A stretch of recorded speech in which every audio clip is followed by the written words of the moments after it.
The news, good evening. A second crew member from the fishing vessels has been admitted in the isolation center at the family hospital at Perseverance. During a press conference this afternoon, the chief executive officer of the healthcare agency, Dr. Danny Louange, said the second mariner was admitted yesterday after he was feeling feverish. He is not amongst the 70 crew members who have tested positive for COVID-19. However, tests are being done to confirm his status. Meanwhile, 96 people are admitted in the Bajaya Quarantine Center, 22 at Ile du Sud, and 3 are in home quarantine, and so far they are all feeling well.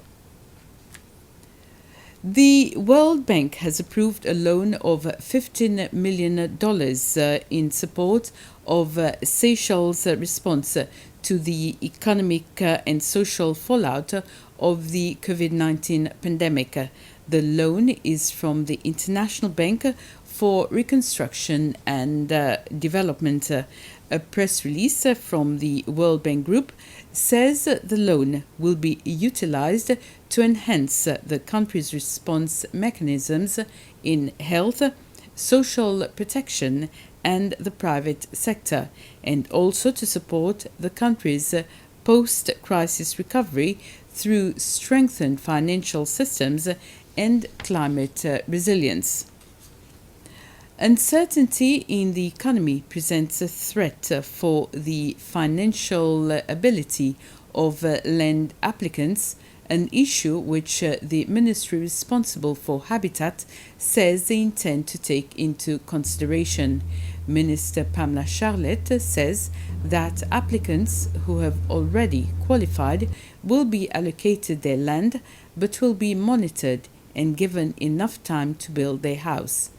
In addition, Minister Charlotte says that they will monitor the financial impact of COVID-19 until the end of the year, and if necessary, next year they will review the criteria.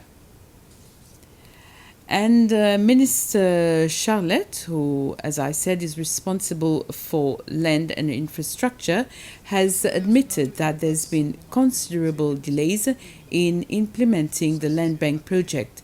Mrs. Charlotte was speaking during question time in the National Assembly today.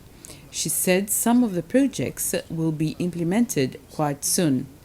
Some of the reasons given for the delays include difficult terrains, which has forced the ministry to alter plans and designs. The coronavirus pandemic has also played a role in the delays as the country was on a lockdown. The mother of a man who was stabbed to death at Sanssouci has told the Truth Commission he was murdered by state security. Livette Hermite described how her son, Ricky, died from multiple knife wounds after the attack at Cantourbourg in October 2006. She claimed his death came 4 months after he'd reported to police an earlier attempt on his life by state security. Also today, retired Principal Secretary Patrick Lablache faced questions about the forced acquisition of land in Praslin. The land, now occupied by the Lemuria Resorts Golf Course, had been originally purchased for use as a state farm. Mr. Lablache told the panel that the landowner, Nola Jumeau, had been adequately compensated for selling the property. The Committee for Awareness, Resilience and Education, CARE, says that it has succeeded in developing children's resilience towards drug and alcohol as it set out to do. The chairperson of CARE, Mrs. Sarah René, made this declaration at the Anse Boileau Primary School today during a ceremony to commemorate CARE's 25th anniversary. The first CARE Club was launched at the Anse Boileau Secondary School. Mrs. René has also reiterated her call for the government to do more to stop drug trafficking. CARE is a prevention organization. It is not here to be to remove drugs from the streets, to remove drugs from a street corner, to tackle the drug traffickers. We're not there for that. Unfortunately, we have accomplished a lot in the schools. We are present in the schools all the time. We have a memorandum with the school, with the Ministry of Education. We are working with the primary schools at the moment because we realize the problems have gone down to the primary schools, especially the at-risk children.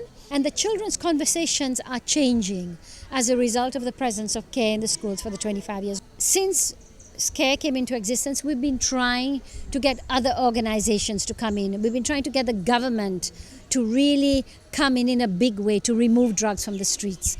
We still find ourselves alone in this battle. So yes, we have had success, but at the level at which we are mandated to work, which is improving and increasing the resistance and the resilience of the children with regards to drugs. The drug traffickers are the law. Nobody touches them. Everybody seems to know who they are.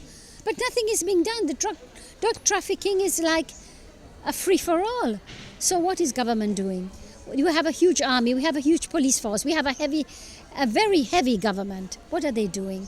And where do you see CARE 25 years from now? I'm hoping CARE is not in existence as a drug organization in 25 years from now, because I'm hoping there will be no drugs on the streets, and I'm hoping the government would have removed the drugs from the streets as much as possible. And with this, we end this news summary. Thank you for watching. Have a pleasant evening.